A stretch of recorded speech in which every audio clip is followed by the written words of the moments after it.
प्रधानमंत्री नरेंद्र मोदी ने हाल ही में ईरान के राष्ट्रपति मसूद पेजेश्कियान के साथ एक महत्वपूर्ण बातचीत की है।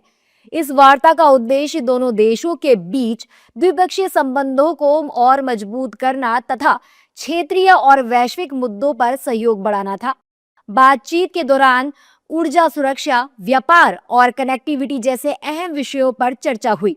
प्रधानमंत्री मोदी ने इस अवसर पर क्षेत्र में शांति और स्थिरता की आवश्यकता पर जोर दिया। उन्होंने कहा कि संवाद और सहयोग के माध्यम से ही वैश्विक चुनौतियों का समाधान संभव है। वहीं ईरान के राष्ट्रपति ने भी भारत के साथ अपने संबंधों को और गहरा करने की प्रतिबद्धता जताई। इस बातचीत को एनडीए नेताओं ने पीएम मोदी की सफल कूटनीति बताया है।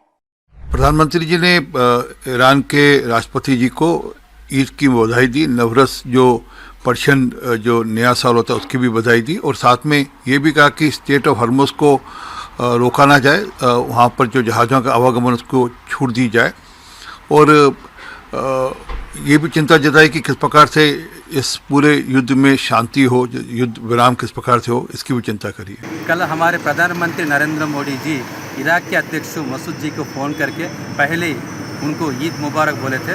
उसके बाद पश्चिमी एशियन कंट्रीज़ में जो युद्ध हो रहा है उसके बारे में डिस्कस करे थे, और वो जरासंधि टिका के आप बहुत बड़ा गलती कर रहे हैं, उससे बहुत प्रॉब्लम्स आ रहे हैं, गैस पेट्रोल का रेट बढ़ रहे हैं, आप जरा सोचे तो अच्छा रहता बोल के प्रधानमंत्री नरेंद्र मोदी जी ईरान के अध्यक्ष जी मसूद जी को पूछना हुआ था।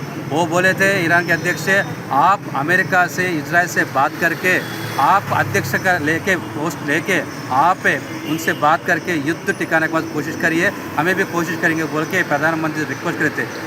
Yes, I think this is the second conversation between Prime Minister Modi and President Dr. Masood Pezeshkian ever since the Iran-US-Israel conflict started. And I think it's a very important indicator that our Prime Minister has excellent relations with all the parties to this conflict, and he is working strongly in favor of peace, in favor of cessation of hostilities, in favor of dialogue and diplomacy. And it's part of this that he spoke to the President of Iran. Also, we have been our conversation, Prime Minister and External Affairs Minister's conversation with Iranian leaders, the President and the Foreign Minister Arakchi.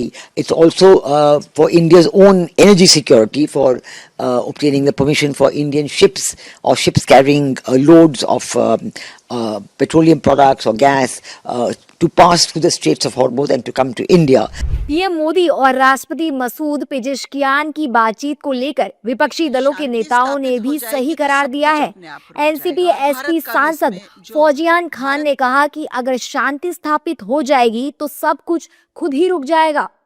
देखिए, शांति स्थापित हो जाएगी तो सब कुछ अपने आप रुक जाएगा, और भारत का भी इसमें, जो भारत की जनता जो आज जिस पर परिणाम होने वाला है एनर्जी का, ये जो फ्यूल के प्राइसेस बढ़ेंगे और कमतरता हो जाएगी पेट्रोल की, डीजल की और गैस की, तो ये भी रुकाने के लिए यही एक रास्ता है।